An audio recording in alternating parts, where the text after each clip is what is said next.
Good evening, Beruchim Habayim Rabotai. Welcome to another edition of our Thursday night's class. It's nice to be back. 2 weeks, that's eternity for me. Felt like summer vacation. Tonight's class is sponsored Leilui Nishmat Michal Bat Yafa. May Hashem help. תהיה נשמתה צרורה בצרור חיים בגן עדן העליון עם כל הצדיקות והחסידות, אמן ואמן.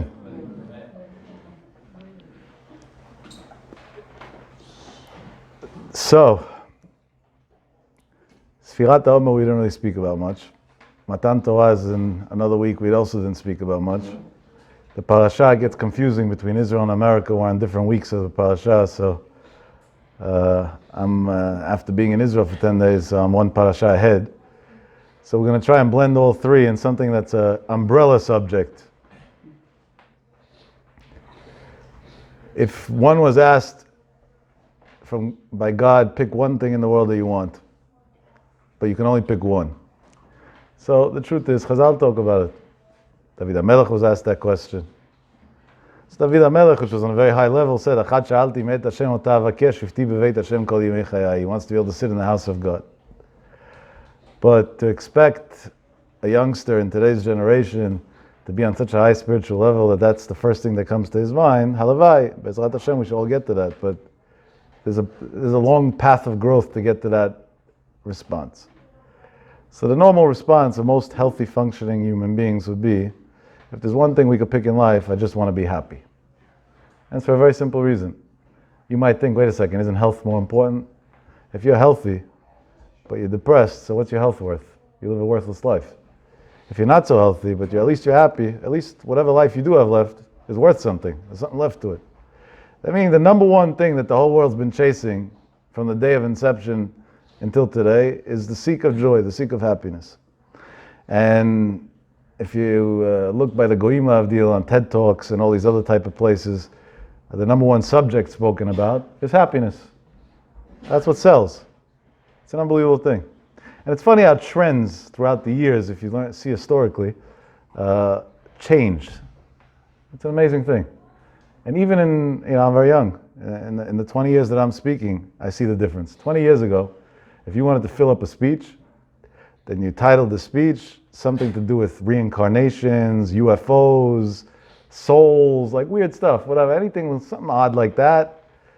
The life after life, life before life, I don't know, something with the lives, and boom, sold out automatically. Today you put that on a flyer, nobody shows up, even by accident. Nobody's interested. I care. I'm trying to figure out why I'm alive at all. What's before, what's after. It doesn't.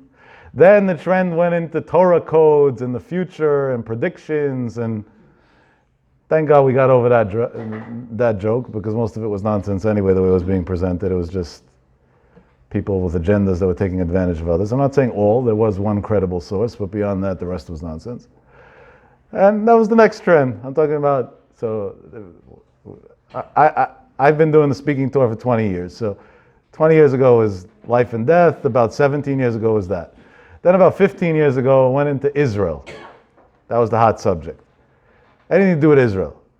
Zionism, pro-Israel, this, anti-Israel, boycotting Israel, anything Israel, filled up audiences.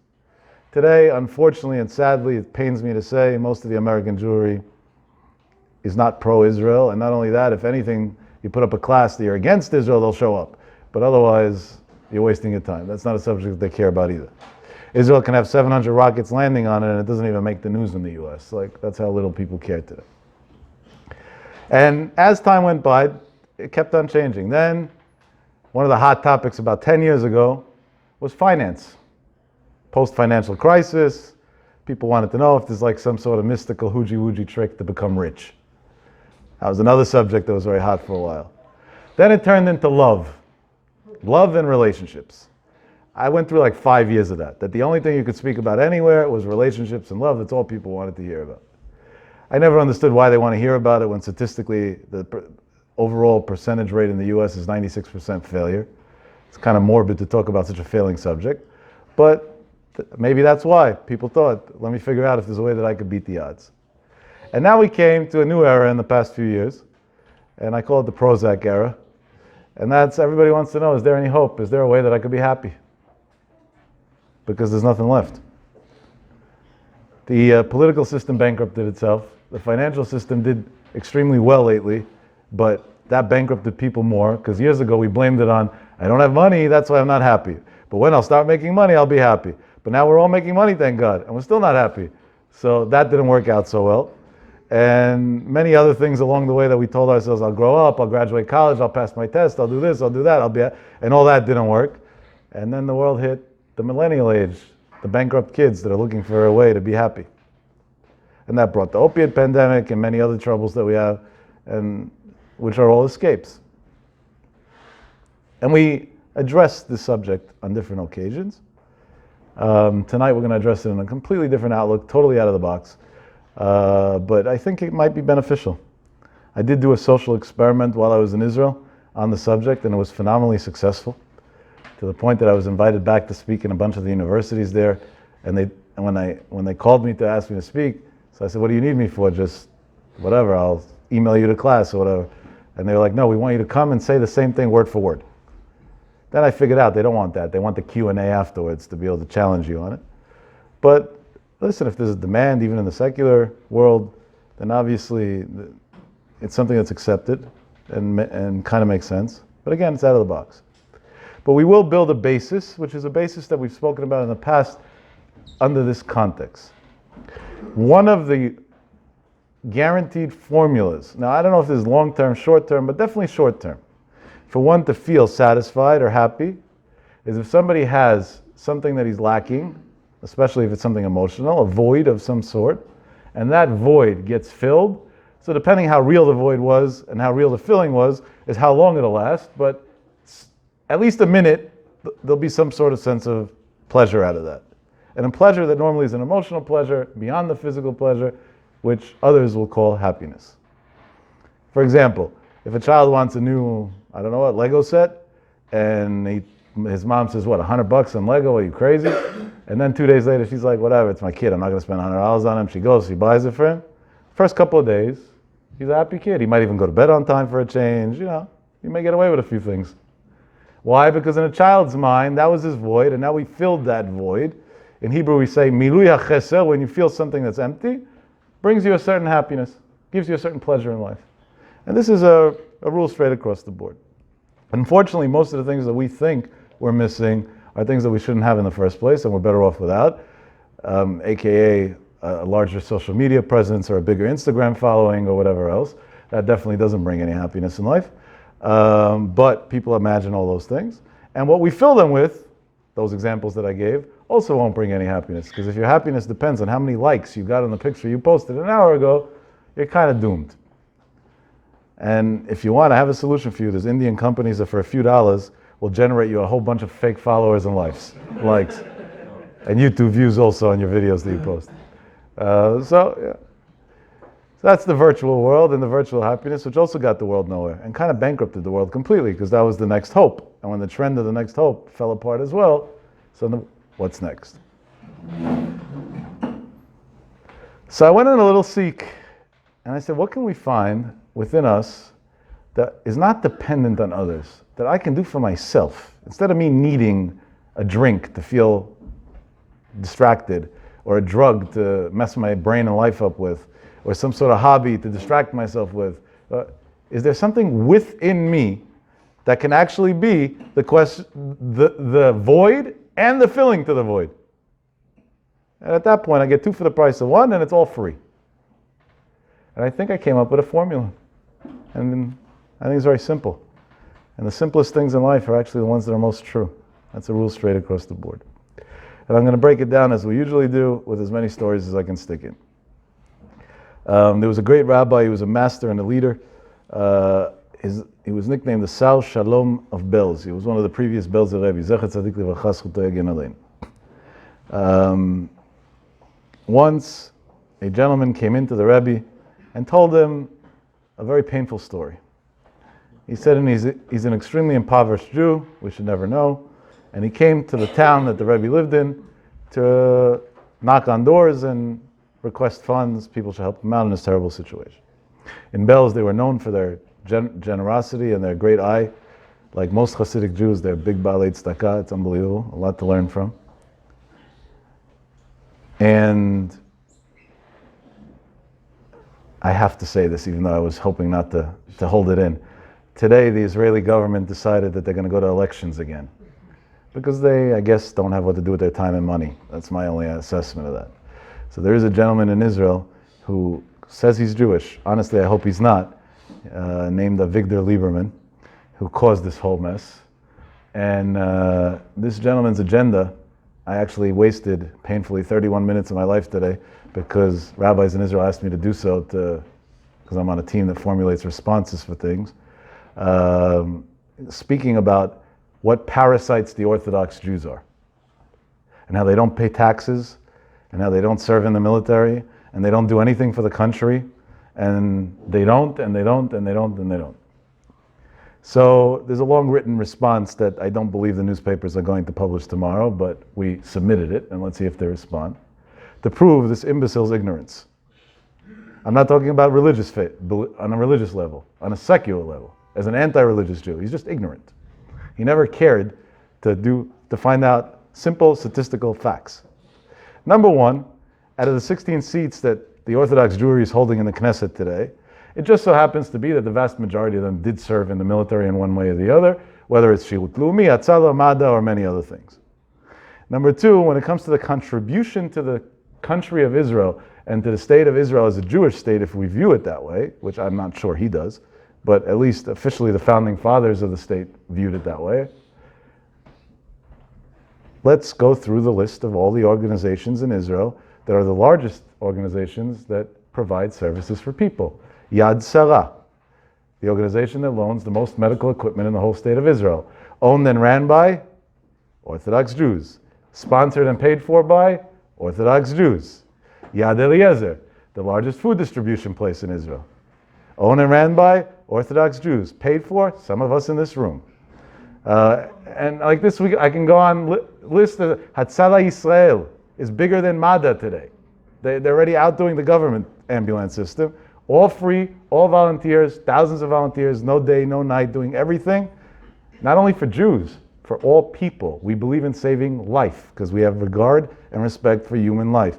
And we can go on and on and on and on and lists and lists. You just open up a phone book in any Orthodox neighborhood and look in the yellow pages under the subtitle Gmach and see how many lists of public services there are. It'll be amazing. And guess what? People attacked me once when I said this in Israel recently and said, well, big deal, we also have, and they named a couple of things. So this was in a speech that I gave in a neighborhood in Tel Aviv called Ramat Aviv. All right, I said, no problem, give me your local directory. They said, we don't have one. I said, you have something on your phone for sure. Your local WhatsApp groups. Okay, one of the people was brave, he gave me his phone. I said, I don't touch phones like that, but come near me, show me. I said, let me see the list. Let's match your neighborhood and my uncle's neighborhood. And let's see which one has more services for free for everyone. I said, for example, if it's 3 o'clock in the morning and your baby's crying and the only pacifier that you had in the house got lost and you can't put the baby to sleep, and there's no open store in the neighborhood that sells pacifiers, do you have a solution? He says, yeah, to drive 15 kilometers away to some store that does so. I said, guess what? If you lived in Bnei Brak, Yerushalayim, Beit Shemesh, Elad, Kiryat Sefer, Modi'in Elit, and a bunch of other cities that has a Orthodox Jewish presence, you wouldn't have that problem. Because in our directory, we have many people that list their names and say, we stock hundreds of pacifiers and baby formula and bottles in our home. Wake us up at any time of the night and we'll give you whatever you need, free of charge. I said, and I turned to the people in the room. I said, who in this room is willing to be the first that's going to start this movement in this area? 100 people in the room, not one that raised their hand. I said, now I want to show you something from my phone. And I showed them a clip of a class that I gave a day before this class in Har Nof, a neighborhood in Jerusalem. And I presented over there an idea of people volunteering to be out on the streets between 12 a.m. and 2 a.m. to pick up kids that are runaways and rebels and struggling and going through hard times in life, and to take them into their homes. And I said, who's volunteering? There were 25 people in the room. 25 for 25 raised their hands. And where are the parasites? We're the ones who don't contribute. This guy, the most he contributed to Israel was that he went to Vienna on vacation the day after the elections, and that when he was in New York and went to eat pork on Shabbat, took a selfie and posted it on his Facebook. That was his contribution to the Jewish nation, to erase it for good. And he's going to preach to the ones who their lives are given solely for charity and giving and doing who's right and who's wrong. That's what we got to. So I want to tell you an interesting thing that dawned on me. I don't know if there's any meaning to this or not, but if we get lucky, which I don't believe we will, and that's why I'm saying it in advance, and they, by some lucky chance, publish tomorrow in the 3 main weekend newspapers in Israel the article that we sent in response, maybe they'll publish this. Just a few trains of thought. We get the least in Israel, and we give the most. And here's why. The Israeli prison budget. What are the percentage of Shomrei Shabbat Jews in prison in relative to those who are not Shomer Shabbat? You can go onto the Shavas's website and in 30 seconds find out. Less than 2.1%. And even that's a disgrace. It should be 0. That means a service that costs billions of shekel a year, 98% of it is being provided to the secular world, not to the yeshiva boys. Just one example. Who's the biggest people that are shopping? One of his agendas was there's a factory in Yerucham that makes bottles that is open on Shabbat, that the religious Jews, rightfully so, decided that they're not going to purchase bottles that are manufactured on Shabbat because al pi halacha you can't. And now the factory is about to close down. What does that show? Who's the number one person who acquires retail in Israel? Orthodox Jews. Why? For a very simple reason. They don't travel abroad much, and they have large families. When you have 12 children, you got to buy a lot of bottles every day. You can't have one bottle of Coke in the house. You buy it by the case, maybe even by the pallet. And that's why this factory is closing. So he's using this to bash the Orthodox Jewry. I say, wait a second, buddy. 2 things. Number 1, if you hate my father, I have to buy from you? What type of insanity is that? You hate everything I believe in, so I should now support your terrorism? I believe that this is spitting in my Father in heaven's face. That's why I want nothing to do with it. You're going to dictate to me to go spit in my Father's face too? Number 2, if I'm the biggest acquirer in Israel, Israel has over a 17.5% tax on acquisitions. That means who's the largest contributor to taxes in Israel? The Orthodox Jewry. So not only are we not the parasites who they are supporting, they are the parasites who we are supporting. And maybe after 70 whatever years, we finally deserve an apology. But they're not going to publish this tomorrow. Because when you have an agenda, they say, don't confuse me with the facts. And I promised myself on the way here, I'm not going to say anything about it, but the respect for Talmidei Chachamim that were made fun of, and that a TV show could make a mockery of the Ger Rebbe last night, and that last week they made a mockery of Chaim Kanievsky on the TV, Israeli national television, and that's okay in the name of liberal arts, that's a disgrace and a danger to the country. Because what Jewish identity is left? Why not go to Uganda? What's the difference? And the truth is, Herzl wanted to go to Uganda. It didn't work out. Israel was just second choice. That wasn't his first thing on the list. Now, do I blame these people? God forbid not. I love them dearly. And honestly, my heart bleeds for them, and I pity them. These are people that were never given the chance to see the truth. They were fed by media for 70 years straight, a left-wing liberal agenda that was anti-anything Jewish. That's all they were fed. Nobody went and told them the truth. And one thing that we have to take a lot of blame in the Orthodox communities around the world is that we're good at a lot of things. We do great chesed, we study Torah, we help people, we're kind, we're nice, we're polite, everything's true. But we fail at marketing. And we don't know how to present what we do because we believe in being humble. And we don't make a big deal out of everything we do. If we would only go and buy media ads to publicize our hundreds of millions of dollars a year that we distribute to the needy in Israel, and today we're giving more money in Israel to the poor than the Israeli government themselves are giving. If we would only publicize that over 50% of the real estate in Israel today is owned by Orthodox Jews, including one humble man from Brooklyn, who owns a big part of one of the largest Israeli banks as well. So suddenly the whole equation changes. Wait a second, we're supporting you. It's not going vice versa. I have a friend in Brooklyn who owns large stakes in a couple of banks there. We were talking on the phone today. And he told me if they want to see how much we contribute to the country, I'll pull my money out of the stock market in Israel tomorrow morning, and Israel will be in a recession for the next 50 years. That's all it takes. That's all it takes. Says I got $17 billion in the market over there.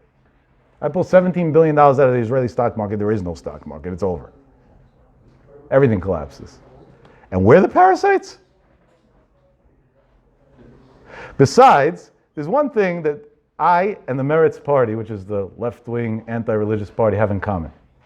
That we both agree on one foundation, that Jews shouldn't be living in Israel. We stole it from the Arabs. 1948, we rudely came and stole their land. Give it back. That's their agenda, that's mine too. There's only one way around that, and that's to say it's ours historically. Where's the evidence? So we saw Dani Danon in the United Nations a few weeks ago have no choice but to pull out the evidence. And he pulled out a Chumash Bereshit.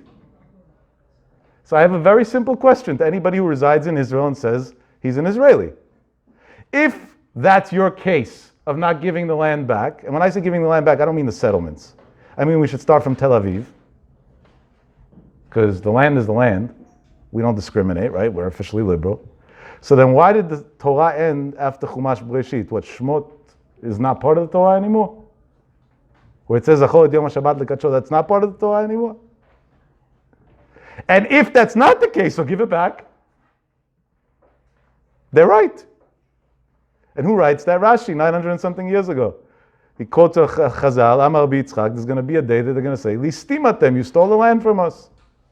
And what's the answer going to be? God gave it to us. There was a while we left, and now we came back to reclaim what's ours. So if there's no God, no Torah, and Bereshit's not true, so get out of here.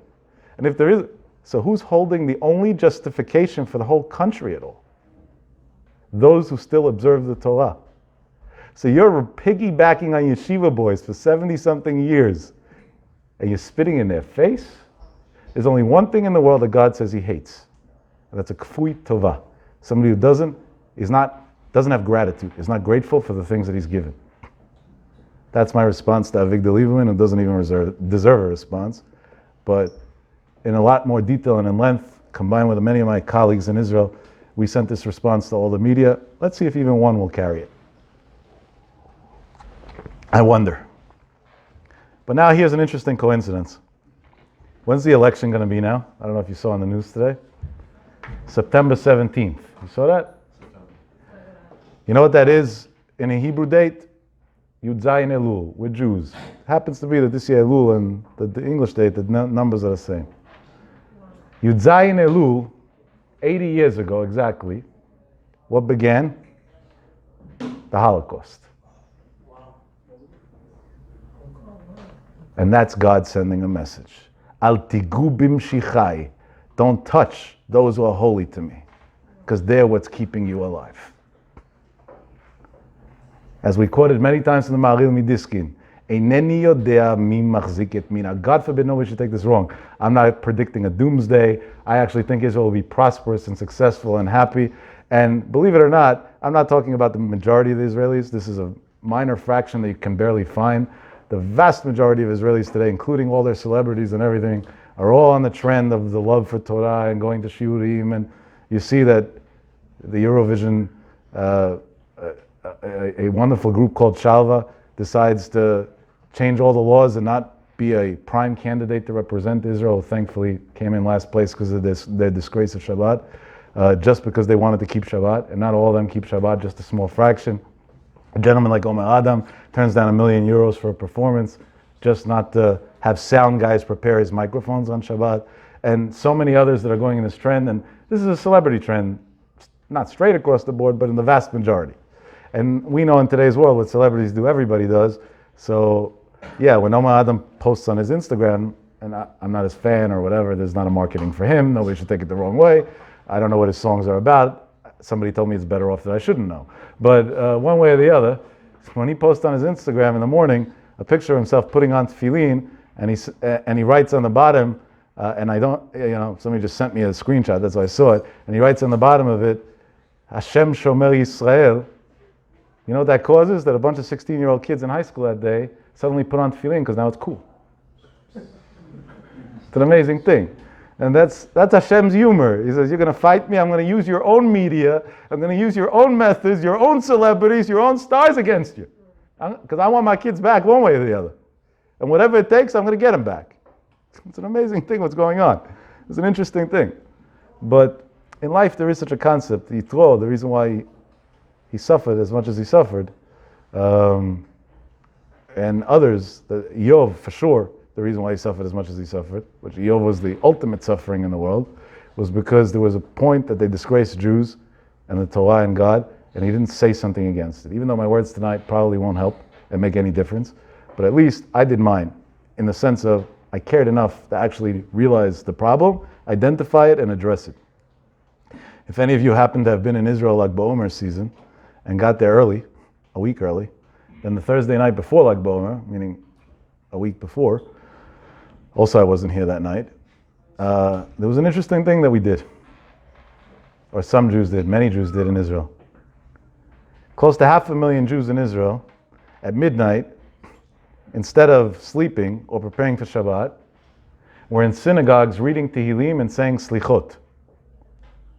And it sounds weird, no? Slichot normally you do in Elul, if you're Ashkenaz, an hour and a half before Rosh Hashanah, no, a week before Rosh Hashanah, whatever it is. And now they got the wrong month. Iyar, Slichot. Reb Chaim Kanievsky, Rav Gershon Edelstein, and many other tzaddikim, Cham Shalom Cohen, many others, Beruach Kodsham, said that if Israel is about to host an event that's going to cause massive Chilul Shabbat, that can cause that there should be no Israel. So we have to prevent that in advance. So how do we prevent it? We go to God and we pray for them, that Hashem should watch over them. So 500,000 Jews, and that the media didn't carry, went to synagogues around Israel to pray for who? Not for themselves. To pray for their brothers that are spitting their father in the face. And those were the Jews who were titled today parasites. The most giving, loving people who will do everything against every human instinct and nature, those are the parasites. Insane. But on that the Gemara says, what's going to be the last sign of Mashiach? Chutzpah yizgeh. There'll be no boundary to arrogance. Today, we finally got the final sign before Mashiach. There's a whole new level of arrogance. This didn't exist before. This was, even Trump wouldn't think of this one. This is like beyond every level that exists. Literally that. Fine. Now that I'm done with my politics for the night. Let's go back to the Belzer Rebbe. This guy says, I went collecting in your town, I raised money, everything was beautiful. And you're going to think that what I'm going to say in a second is a direct contradiction to what I just said. It's not at all. We'll explain it.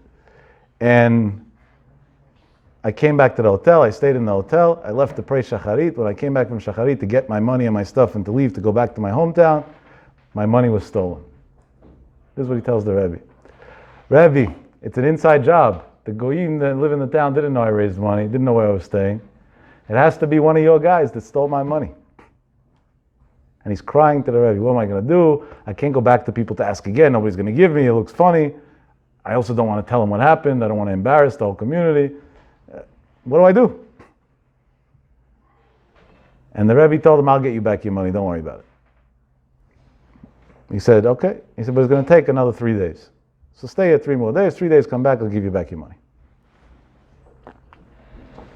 Fine. Comes back 3 days later, and then the Rebbe hands him his money. Now, he didn't think that the Rebbe gave him his own money, which he didn't, for a very simple reason. Because he had it in a personalized satchel, and he knew the way his bills were and everything. Everything was the same. So there's no way to copy that. If you tell me you lost $1,000, and I tell you I found it, and I give it to you, but you don't remember how your bills were, and I don't remember, so then I can give you my own money and say I found it. But if it was in a personalized bag and everything is, you have to actually find the thing. So he turns to the Rebbe and he says, Rebbe, how'd you come up with the money? How'd you get it? And the Rebbe says, a name of a guy. And he says, he found it for you. He goes running to thank the guy and he says, sir, what'd you do? What are you, a detective? Are you the FBI? How'd you figure this out? And the guy says, I'll tell you a weird thing. I was online behind you to get into the Rebbe when you went in. I was the next person in. When I came into the Rebbe, I'm a simple guy. I learned in Besmedrash, whatever. I'm a very simple person. The Rebbe looks at me and says, I can't give you a blessing. I said, why not? He said, because somebody stole money in this town, And if you want a blessing, you have to find the money. When you find the money, you can get a blessing. Till then, there's no blessings. And I started crying to him. I said, hey, how am I supposed to find the money? I'm not a detective. I don't know anybody. I'm a quiet guy. I have no connections, and I have no Ruach HaKodesh. So I don't know any of it. How am I finding the money? The Rebbe said, no money, no blessing. It is what it is. This is it. He said, I walked out of there. I went home. I was the saddest person alive. My own Rebbe that I love so much, I went for a blessing, doesn't want to bless me, unless the most irrational request, something insane. Imagine you went to a rabbi to bless you, and forget about the crooks that say, give me money. And the manipulators that take advantage of your weak spot to threaten you that you better do this and that. Talking about the few honest ones left.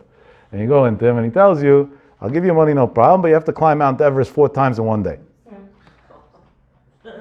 You can't do it. It's not going to happen. So the whole thing makes no sense. He says, I'm at home. I didn't know what to do. He says, 2 days he didn't leave his house.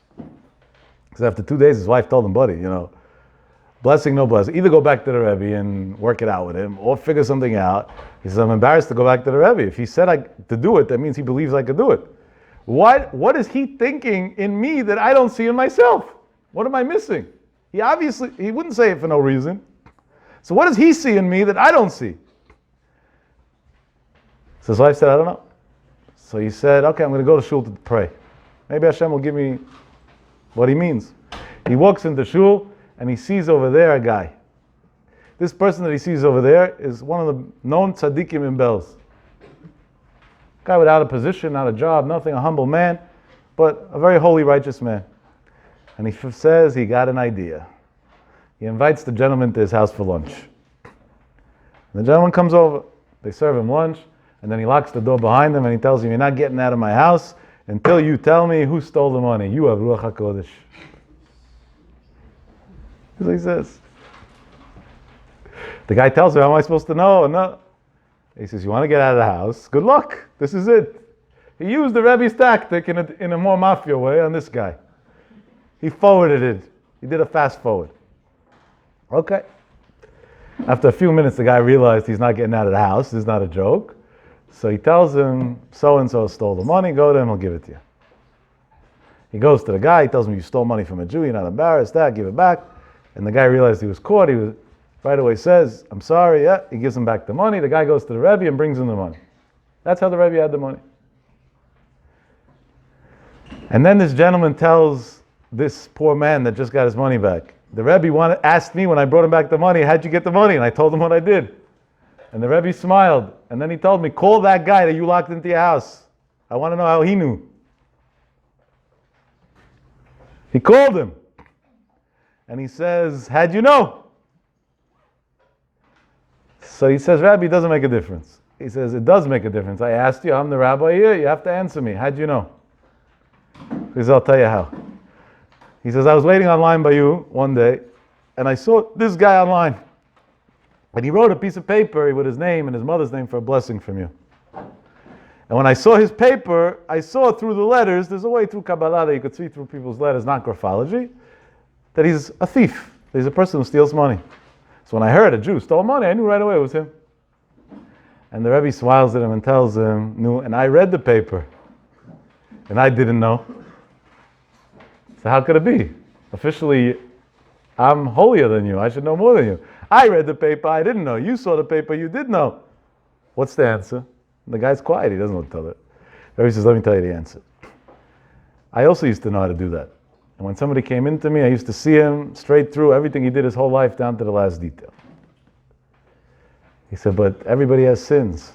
And what would happen? I see hundreds of people a day, and I would see Jews that do sins. And I wasn't capable of seeing a Jew sinning. I never wanted to see bad in a Jew no matter what. So I fasted and prayed for years and cried to God that He should take away this thing from me, that I shouldn't be able to see anything about anybody. And ever since then, I'm a blessed man. When a Jew comes into me, I only see good. Listen to this. If today we had a guy who came upstairs in the shul and was able to tell you everything you did in his life, in 3 seconds it would be a story on every social media outlet, and there'd be lines out of the door with people paying thousands of dollars for this comedian. And the reason why I say comedian is it's no big deal. Learn a simple Zohar on Parashat Yitro, you'll know how to do it yourself. I don't advise you to do it because it might take your life, but it could be done. It's not a big deal at all. No big deal. It's a joke. People, when they say about the Baba Sali, he was able to see things, that's not his greatness. That anybody could do. His greatness was he was a holy man. Happens to be, he also saw things. But that's not his greatness. Shouldn't confuse the facts. A person who got to a level that God gifted him with a Ruach HaKodesh that he sees right through everybody should go and pray for years and fast and cry that Hashem should take it away from him. Why? Because I don't want to see any negative in a Jew. That was the Sar Shalom Ibel Zechet Tzadik Lilachas Chutei Yagen Alei. So this story is a known story. I don't know how known, but it's pretty known and should be known all over the world. I think it's one of the more amazing stories possible. And I want to learn together with you something that is a preparation for Shavuot that will help us understand the story and help us understand a formula, which I think I developed, that can really secure living a happy life. There is a very, very famous Gemara. If I had to bet, every single person here, in one way or the other, knows this Gemara. The Gemara is Masechet Shabbat, Daf Lamed Aleph Amud Aleph. The Gemara says, Maaseh benochli echad. There was a story with one person who was a non-Jew. Sheba lifnei Shammai. He came before Shammai. Shammai Hazaken, Bet Shammai. And he told him, Amar lo, he said to him, Geireini al menat shetelamdeni kol haTorah kula kshani omed al regel achat. I want to become a convert. He wanted what we would call today a reform conversion. In 1 second. Make it happen in 1 second. I'll stand on one foot, you'll teach me the Torah, make me a Jew, and everything's fine. But a reform, you don't even have to stand on one foot. You just got to pay 50 grand and you're in the club. Geireini al menat. Now that they don't need the money anymore, they don't even take the money, they just say, you feel Jewish? Yeah, you're Jewish. I once went to a rabbi, he calls himself a rabbi, a reform guy, and who does these conversions. And I went to him. I went into his office, and I spoke to him in a very friendly way. And I told him, buddy, I got a question for you. So what? I said, are you a healthy man? Is everything healthy with you physically? He says, it's a weird question to ask. It's personal. I said, I didn't tell you have to answer, but I'm asking anyway. He says, it happens to be that I have a cardio issue. I said, that's why I came to you. He said, what do you mean? I said, I'm a cardiologist. I'm the number one cardiologist in the world. I want to take care of you. You're a great guy. He tells me, what school did you go to? I said, none. He said, where'd you get your MD license from? I said, nowhere. He said, so how are you a cardiologist? I said, because I feel like one. He says, that's insane. I said, and guess what? All your conversions are equally insane. You go to people, you feel Jewish, you're Jewish. I feel like a cardiologist. So you wouldn't trust me even to give you an IV. Forget about to open your heart. And we're trusting you to dictate who the future of the Jewish nation is going to be? What cliff did you fall off of? What went wrong? He was quiet. A week later, I get an email. The guy resigned. Today he's a Shomer Torah Mitzvot 100%. He sent me an email with a copy of his resignation letter. And on the bottom he said, I hope you have a job for me because you just ruined my living. Baruch Hashem, he's very well off, successful. And he learns and he davens and he comes to shul and everything. But that's very rare. That's an ish emet. It's a man of truth. It took him 1 week of thinking from one conversation on his own to change his whole life. I didn't tell him to change anything. I just said, don't destroy. That's it. You don't want to do, don't do. I don't believe in preaching. When I'll be righteous, I'll start telling people what to do. But until then, live and let live. I'm a big fan of that. But just don't destroy. And he was destroying. That's why I said something. I didn't tell him what to do. Simple logic. Feel. That's what he went to Shammai. He says, I'm going to stand on one foot. I'm going to feel Jewish. You make me Jewish. Everything's going to be beautiful. Shammai wasn't so tolerant to people like that. The Gemara says, Dachvo ba'amat binyan briado. He picked up a beam of construction, took it and pushed him with it, threw him down the steps in simple English. Didn't work out so well that day for him. But he didn't give up. This guy was stubborn. The next day he goes to Hillel. Balifne Hillel. He goes to Hillel and he tells him the same thing. Gairei, convert me, I want to be Jewish. You know what Hillel tells him? Also the same theory on one foot. Hillel tells him, No problem. I'll convert you. Now you want to learn the whole Torah on one foot, so it got to be in one sentence. So here's the sentence. De'alech saneh, what's hated on you, lechavrach, to your friend, la ta'aveh, don't do. Zu kol haTorah kula. That's the whole Torah. I just taught you the whole Torah. Ve'idach pirusha, the rest is an explanation to that sentence. Zil gmor, go study it. And he converted him. He made him a Jew. What went on in this story? No, the whole story's funny. Shammai throws him down the steps. Hillel converts him. The halakha is like Hillel. So you see Hillel's way is right. So what do he do? There are many pirushim on this Gemara.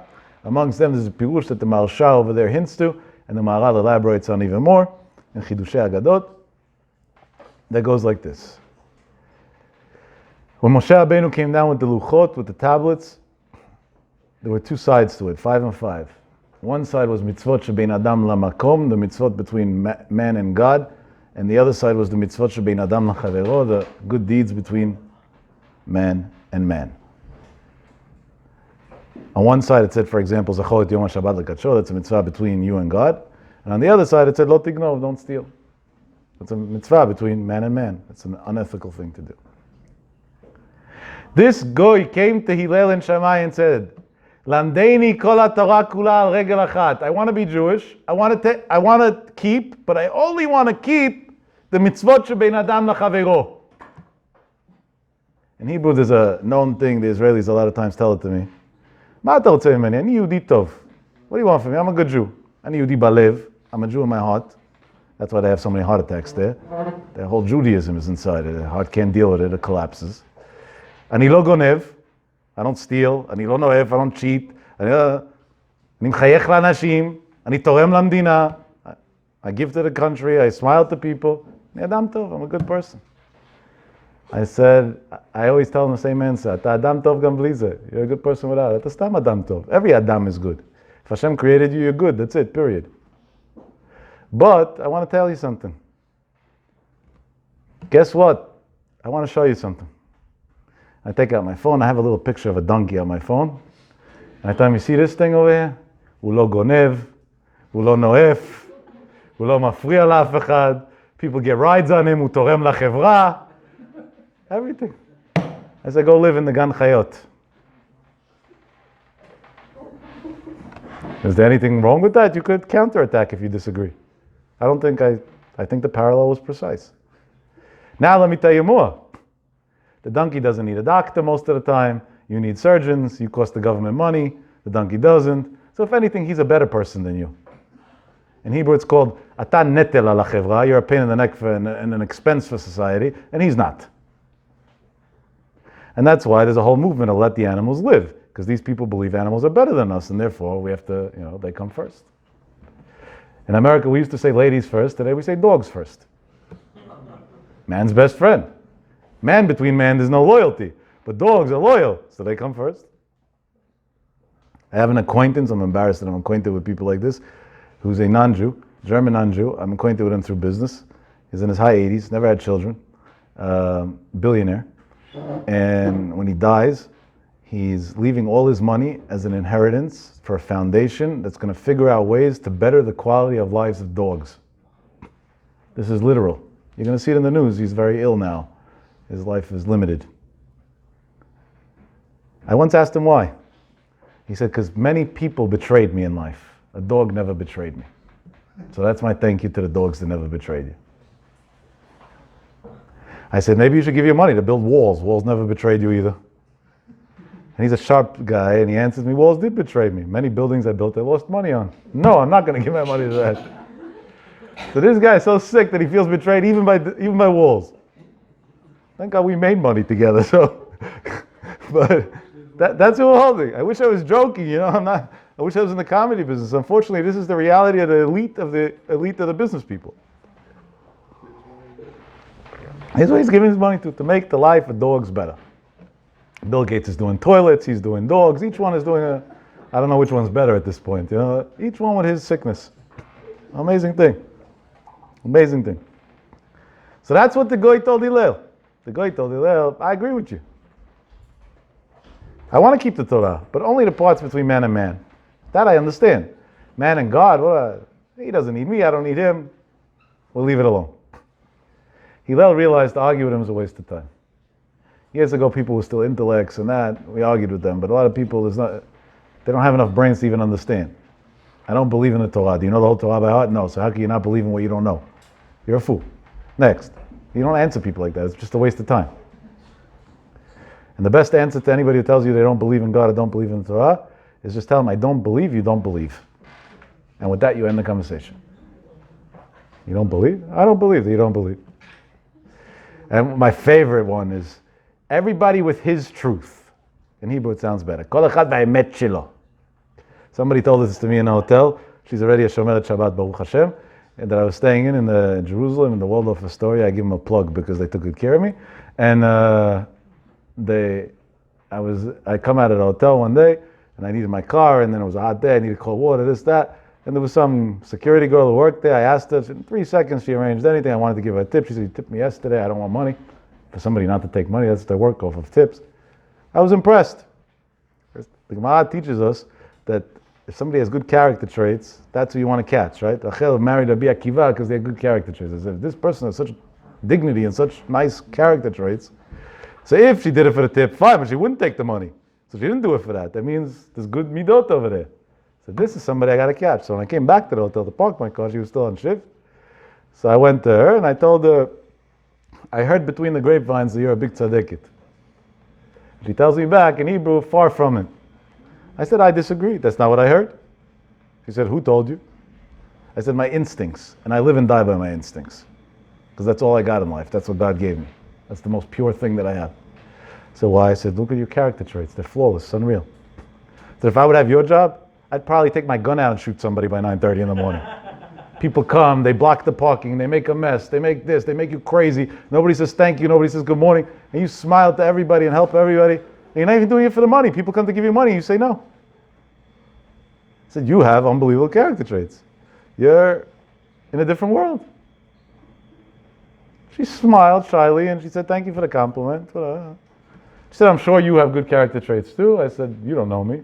So unless you live and die by your instincts, you can't tell me. I said, well, being that you have such good character traits, I just want to ask you one little question. She said, sure, go right ahead. I said, it's going to be a little personal, but if you don't want, don't answer. She said, go ahead, don't, whatever you want. Then she smiles to me and she says, I'm the one with the gun here. Very good answer from a security person. I'm the one with the gun here. All right. I said, let me hear. She does, let me hear, what's your question? I said, you believe in being kind to people, right? It's very obvious. You are super kind to me. She said, of course. That's the most important thing in the world. I said, do you believe in spitting in people's face? She said, that's the most disgusting thing. I said, if when you did whatever you did for me this morning, instead of me coming to offer you a tip, I would have told you you're a jerk or bug off, how would you feel? She said, I'd be so disgusted, it would ruin my day. I said, guess what? What'd you give me? 2 bottles of water, brought my car, turned on the air conditioner for me, and gave me the keys. Let me tell you a little secret. God this morning gave you a soul, a brain, a body, organs, veins, blood, everything working, functioning, you're healthy, and that's why you're standing here with the gun in the first place. And he asked you for a thank you. That this Shabbat you don't work, instead stay home and sleep all day. Now let's decide what character traits you have. I wish you good luck, and I walked away. Unbelievable thing. I don't know how she tracked me down. I guess she went to the reception to ask for my name and my number and whatever. She tracked me down somehow. She sent me an email on Friday saying that she's keeping Shabbat for the first time, last Friday. Wow. Unbelievable. I don't know who this person is. We had 2 encounters in our life. The first day I was in the hotel and the second day I was in the hotel. Those are the only 2 encounters I had with the person. Unbelievable. I didn't preach. I didn't say. Simple logic. That's what Hillel told this person. He said, you only want to do Ben Adam LaChavero, no problem. Only do Ben Adam LaChavero. Ben Adam LaChavero says if somebody gives you everything, you don't spit in their face. So if God gave you everything, don't spit in his face. That includes Shabbat as well. Zu kol haTorah kula. That's the foundation of everything. V'idach zil gemor, and the rest go learn. But now let's take it a step further, and now we'll build our puzzle of where we can come up with a little bit of a formula of how to live a happier life. What does the Gemara say? What's hated on you, don't do to your friend. Why didn't the Gemara talk straight? Say what you want done to you, do to somebody else. The Gemara talks, in the Gemara's language, b'lashon shlila, saying the negative. Why don't we talk the positive? The Gemara always talks positive. The Torah's way is positive. Derachea darkei noam v'chol netivotei shalom. Our ways are ways of peace. Should say, "Ehov et chavercha," love your friend. And that would also make more sense because there's a pasuk like that in the Torah. It's a mitzvah. Ve'avta l'reacha kamocha. Love your neighbor like you love yourself. So it makes so much more sense to use that approach. Why go negative? So many times parents have trouble with their kids, and I tell them, all you got to do is change one little thing in the house. The day you change it, all the problems are solved instantly. You won't need therapists, psychologists, psychiatrists. None of them. Save you a lot of money.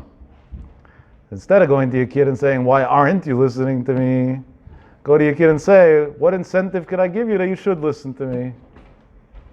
And then you went from being a negative human being to a positive human being, from giving over a negative message to giving over a positive message, and from taking a kid who wants to fight you to a kid who wants to be your teammate.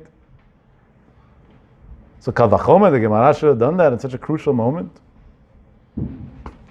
So, B'derech HaRemez, this is not a pshat. Pshat will take a long time, we ran out of time. But as a hint, as a nice twist, which will give us our formula for tonight.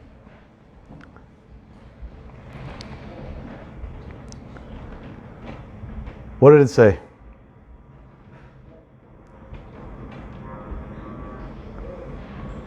Hillel taught us a lesson for life. That not to hate another, any human is capable of understanding. But to love another for no reason, more so, when you shouldn't love him, you actually should hate him because of the things he does, that doesn't make sense. So when he was talking to somebody who doesn't have Torah, he had to tell him, don't hate people, don't be a hateful person, that's not nice. But when the Torah was talking to Am Yisrael to teach Torah values, the Torah took it one step further. So not only don't hate people, even though somebody else doesn't like you, you're still commanded to love them.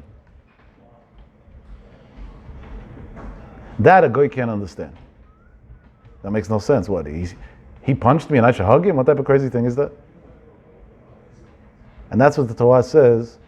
That is what you should do. But it makes so little sense that the pasuk at the end, Ani Hashem, I am God. Why did the pasuk end Ani Hashem? So I once saw a beautiful pshat, brought down. Noach Weinberg brings it down in the Sefer on Pirkei Avot. Over there he writes, God tells a person, you know why you should do that? Because I do that with you all day. You punch me all day with all your sins, and I still love you, and I still give you everything, and life's beautiful. So just like I do it, so you do it also. Who cares what the other person did? You be the better one. You do the right thing. You love everybody. Every time I walk, and it's very rare, don't think that this is a common thing, but I spend a lot of time in Israel, and I spend a lot of time roaming the streets of Israel because I love every footstep in Israel. The Gemara says just walking 8 feet in Israel, Arba Amot Be'eretz Yisrael, they forgive all your sins. I have a lot of sins to forgive for, so I do a lot of walking when I'm in Israel. It should be over and over again. My daughter asked me when she was with me a couple of weeks ago in Israel, we already walked 8 feet. The next 8 feet, I said, believe it or not, we do sins once the 8 feet's over. We got to start all over again. So I encounter a lot of people. Now, I'm not the most sociable person in general, but I do say what I think. I don't really know how not to, unfortunately. It costs me a lot of trouble in life. Not a good idea, that I'm warning you. Sometimes it's good to stay quiet. Vayidom Aaron, don't always say what you think, but I sometimes don't stick to that. I was once, recently, I don't know, one of my last trips, going through the security by the Kotel, and I told the guys, they're not military, it's a private hired company, but the security guys, thank you very much, and thank you for keeping us safe, and because of you, I'm able to pray Avit tonight, so my Avit is counted for you. And they just nodded, they smiled and nodded, and I kept on walking.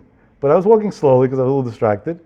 And as I'm walking, I overhear one guy telling the other, Ani soneh et kol hacharidim, I hate all the religious. Aval hu dafka nechmad.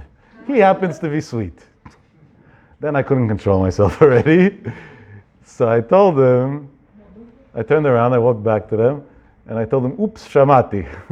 I heard. I said, the compliment part I'm not interested in, the other part I want to address. אתה שונא את כל החרדים, אבל אני אוהב את כל החילונים.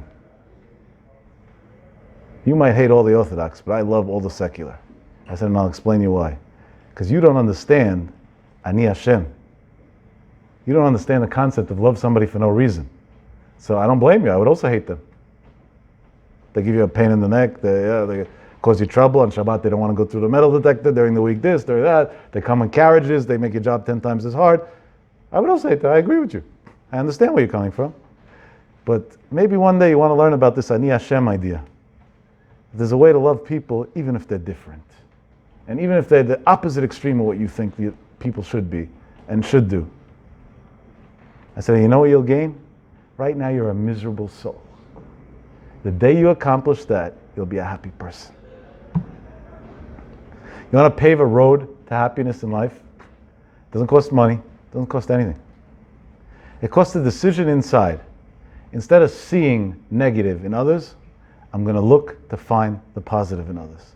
And suddenly, all day long, you're surrounded by positive because you don't see negative. If you're surrounded by positive all day, how are you going to feel? Flying high. You won't have to go to Connecticut or Massachusetts, I don't know, wherever they legalize getting high. You'll be high without it. A spiritual high, an eternal high. Because you're not surrounded by negativity. Because you don't see that. That part doesn't go in. So the kid didn't behave. So your brother fought with you. So your mother wasn't so nice to you today. So what? Now you want to ruin your day over it? That's how little you are? You're such a baby? Are you such a little worm that's going to ruin your life over what somebody else said or did? Why? For what? So he said, so he did. So what? Why do you even give somebody credit that he's intelligent enough to know what he's doing? Most people don't even have that. So right off the bat, it's nothing. Some homeless heroin addict starts screaming at you that he doesn't like your shirt, so you're going to get insulted? No. You're going to say, when you upgrade from a cardboard box, then we'll talk. Right? That's what you're going to say. And I'm not making fun of them. I pity them. These are people that went through a lot of abuse and tragedy, and that's what brought them to where they are. I have a lot of pity on all mankind. Less on animals, I'm not going to lie, but all on mankind. Meaning I prioritize my pity to save mankind first. When I get done with all humans and there'll be no illness in the world, then we'll start saving dogs. But until then, we're going to first focus on humans. But yeah, the world becomes a positive place. And let me tell you, I'm not that old. I look younger than I actually am, Baruch Hashem. I hope it always stays that way. It's good. But when I was in the cosmetic industry and the medical cosmetic industry, it was really good for business too. I could be my own poster boy. I could sell my own anti-aging products. Look at me. Right? I used to instead, all these companies would put up posters of this or that. I would just show pictures of my kids. They're like, "That's your daughter? 19? What?" And that was, it was easy enough to sell that way. But in 20 years of touring the world, I haven't found bad people. You know why? I'm sure there are evil people in the world. Because I chose not to see bad. Because I didn't want to be a negative person. And even in very ugly situations, when people did very nasty things towards me personally, I never saw any bad in them. I pitied them. I felt bad for them. I said, that's what an idiot you are? That's the level you stooped to? I used to pray for them. I used to say Tehillim for them every day. If that's what you did, you're so sick. If you're sick, you need Tehillim. You should have a Fuach Shlema. You should get better. And what did I do? I made the world a positive place. When I look around me, I see beautiful people. I could be in the slums, in the hood, dealing with construction workers on sites, dealing with arrogant sales guys and other businesses that I have, wherever it is. I see everybody the same. They're all beautiful. They're great. They're unbelievable. And it's an amazing thing. When you radiate that to others, they radiate right back to you. And you feel good.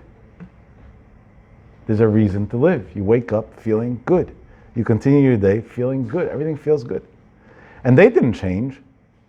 Many of them, oh my God, they got a long road before they become what would qualify for minimal human behavior.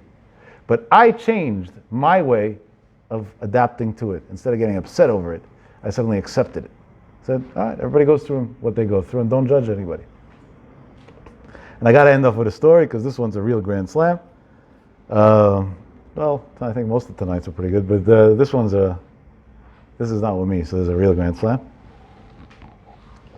It's a shame we only have a shiur once a week. If we had a shiur like 3 times a day, you'd get stories forever and ever. You could write like diaries. But anyway,